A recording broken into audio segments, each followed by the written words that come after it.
What's up, guys? This is Supplice. This might seem like another Doom mod, but this is not just another Doom mod. It's a complete standalone game that's being developed by MechWorks and published by Hyperstrange. There's been a lot of Doom mods that have come out in the past for completely free, and then there's a lot of other games too that have been using the GZDoom engine, and they're making complete standalone games, whether it's indie games or actually some pretty significant games that sold pretty well. The engine definitely has a lot of capability, so let's check this out. The game starts you off with two weapons, being the machine gun and your melee weapon, which is a drill. Pretty much every weapon has an alternate fire mode, like the drill right here. It has this sonic boom type thing, which it does, where it shoots out a circle radius of basically force energy from the drill, which is pretty damn cool. The machine gun, though, has this zoom in feature, which kind of makes it shoot at a burst fire rate, which is pretty cool also. The rotary shotgun, though, man, this thing packs a wallop. It is one of the beefiest shotguns I've seen in any type of FPS game in recent memory. Just the audio design, they've nailed the audio production and just the way everything sounds, like whether it's the bullet casings dropping on the ground of each weapon, everything just is so well done. You can just tell they put a lot of effort into the sound design for the game. Like, just listen to this shotgun.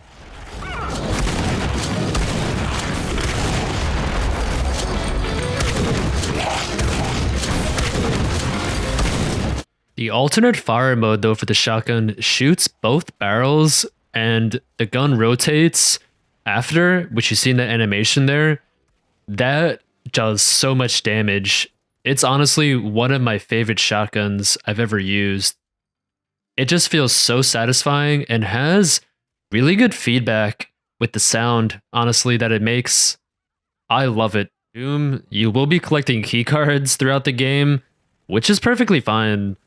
Since you have a map that I did use a decent amount at certain parts where I did get a little bit confused with the level design, like where I had to go or like what door I needed to go open, it does help, though, that you do have a pretty distinct, clear level design, I would say, that the developers are going for. So I didn't get too lost with what I was doing. One immediate thing you'll realize that Supplice is going for is non-stop amount of enemies attacking you and just no holds barred, straight up good old school FPS action. Just dozens of enemies stacked against you, and just using your circle strafing and the environment to just avoid the hit scanning enemies as best as you can is probably a good way to put it. The game is definitely very hard depending on what difficulty you play on, just because some enemies just hit scan you and do so much damage, like those machine gun skull looking enemies that are like in orange. Man, those things are actually so annoying. You can immediately tell the vibe that Supplice is going for. At certain points of the map, you'll find these terminals that give you basically some lore about the game and story build, and they also kind of help you out on the level to tell you what you have to do, which is pretty cool. I feel like a lot of old school FPS games kind of let the story sit on the back burner instead of actually creating one and utilizing it in the game. And I think that's just a fresh change of pace that Supplice is going for, which is nice to see. Not a lot of old school FPS games really focus on the story or even have one in general. It's kind of like just go in, shoot a bunch of enemies, and do your thing and make it to the end of the level and you're done. As you make your way, though, through the first episode of the demo of Supplice, you come across many different enemies, whether it's those flying tremor looking worms that kind of lunge at you and bite and spit acid, or your average grunt enemy that either shoots a shotgun or your kind of rifleman. Everything is very reminiscent to Doom with enemies. One really cool enemy that I'm starting to hate playing through Supplice is those amphibian or like man creature looking things that lunge at you and swipe and attack you and like jump across from pretty far distance. Those things in numbers will honestly jack you up, man. And they just own you if you don't circle strafe and dodge their lunge attack at the right time. I'm really liking the enemy type so far in Supplice. I'm super excited to see what the devs do with more enemy types and just how the tone of the episodes change throughout the actual full game release. You have to always stay mobile and agile with never getting yourself cornered in games like this, because if you do, the enemies and the sheer numbers that the game puts at you will just kind of mob you and you will be dead in no time.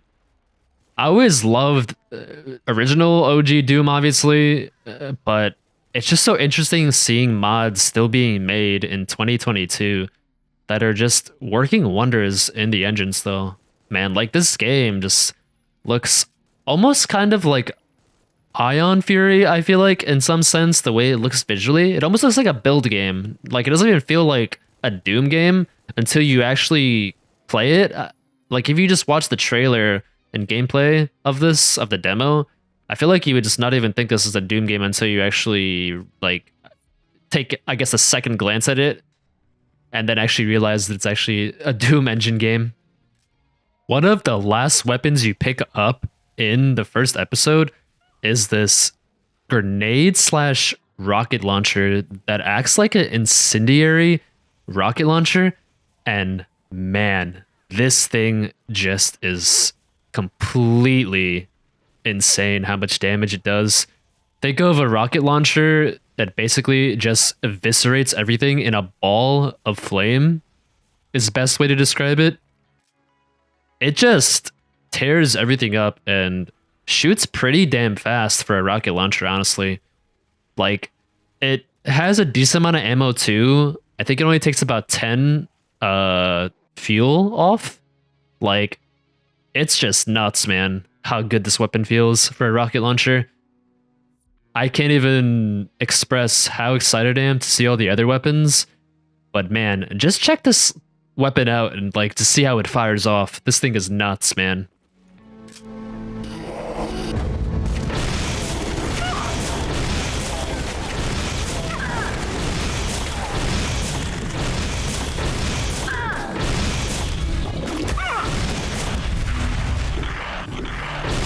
I don't know what this is, but it's kind of hot. After completing the first episode, you jump into a teleporter, which basically transports you to the next episode. You do get a final ending screen, which shows your kills, item, and secret percentage, which is pretty nice. I love games that want you to go for 100%, especially in old school games. Like, secrets and Easter eggs are what makes old school FPS games, in my opinion, so fun. The second level starts you off in another interior type of like futuristic setting where it's almost very System Shock-esque. Like, the whole vibe of the game feels like System Shock, to be honest. Like, just with the tone and the way the enemies look, like everything seems very, like, the enemies are half cyborg, half machine, like infused. You could tell, even the, like, you know, the quality of the sprites. I mean, you could tell what the enemies look like. You could see like wires coming out of their heads and stuff like that, which I'm really digging a lot. I like the vibe of the way the enemies look and the levels so far. Everything just seems really well done and very structured to a point where it has a clear vision of what the game's going for already, even in early production. There's something so interesting, like even just the placement of enemies like that, like where they're just looking at you through the window. I feel like it's so subtle, but just makes the atmosphere of the game so completely different, just from like subtle differences and like changes like that, or just placement of enemies can do a lot in a game. I feel like that's not really a thing that's done anymore or cared about, like in some games even. They're like, you know what, let's just spawn enemies here over and over, or let's just put enemies around the corner here that'll hit scan the enemy and like whatever. Like I feel like there's like a pacing and technical prowess, if that's the right word, that comes down to making old school FPS games feel really fluid and well paced. This level, though, basically encompasses the player to find 3 main key cards spread around the facility area on the map, and it'll basically open up a main door that'll lead to the end of the level and for you to progress. Getting there, though, was a little bit confusing at some points, but good thing if you press tab, you do have the map, which will help you kind of figure out where stuff is and like where the key cards are placed, which is pretty nice if you get stuck. So that did help me a lot in this level. I feel like sometimes you do get a little bit lost, like walking through some of the areas, just because everything kind of blends in sometimes, and like you don't exactly, the game doesn't hold your hands. Old school FPS games don't handhold you whatsoever. That's also a thing too that I obviously know, but sometimes it helps when you have like visual cues for certain things. Probably just me being really dumb and not noticing where to go, I feel like. But I guess eventually you wind up figuring out what you got to do, and it wasn't a big deal for me too. Honestly, I don't really have any bad issues with the game so far in the demo that it was given. I just think everything is clicking well so far from what the devs have been putting out. Actually, I do have one complaint. These goddamn enemies that pelt you with machine gun bullets are so freaking annoying, just because you have to like peek cover with them and kind of just poke your head out and shoot them, because if they see you, they'll just hit scan you and completely own you. They're definitely the hardest enemy to probably not take damage from in the game so far, in my opinion, just because the hit scanning is so prevalent on them. Like you just have no choice but to kind of just cheese them a little bit, like instead of just kind of strafing and trying to kill them, which I mean isn't so bad of a thing, but it is something to think about with I guess over time with enemy designs and the hit scanning being a thing. And lastly, to add to the insane roster of weapons already that Supplice has, the minigun makes an appearance towards the end of the second level. Man, this thing turns into a sentry turret with the alternate fire mode, and you could pick it back up at any time and use it normally. It just shreds everything in its path. I don't think words can do this thing justice, to be honest, so just check this out and see how it sounds and how it actually just demolishes everything.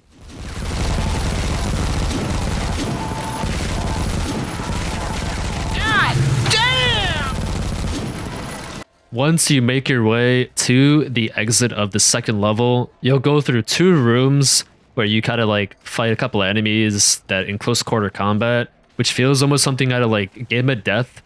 But I mean, it's only 2 rooms. I was expecting a couple more after like the first 2, but there wasn't more. Nothing to really nitpick, but I was expecting like a series of rooms with a bunch of enemies thrown at you in close quarters. But, you know, you can get everything you always want. So, you know, it's something that really isn't too of an annoyance. It's more just something I nitpicked. There's just so many good things I could say about the demo for Supplice. Just the music score being so awesome, the gameplay, the level designs reminiscent of System Shock and Deus Ex. There's so many things any old school FPS veteran's gonna enjoy about the game. You just have to jump in and try the demo for yourself and just check it out. It's on Steam at the moment, and you can download the demo obviously for free. So I definitely highly recommend you guys do that. If you're looking forward for more content like this, definitely drop a like to support this video and consider subscribing, because I'm going to be doing more underrated FPS reviews of demos and upcoming FPS games. So I would definitely highly appreciate it, guys. take it easy and have a good rest of your day. Peace.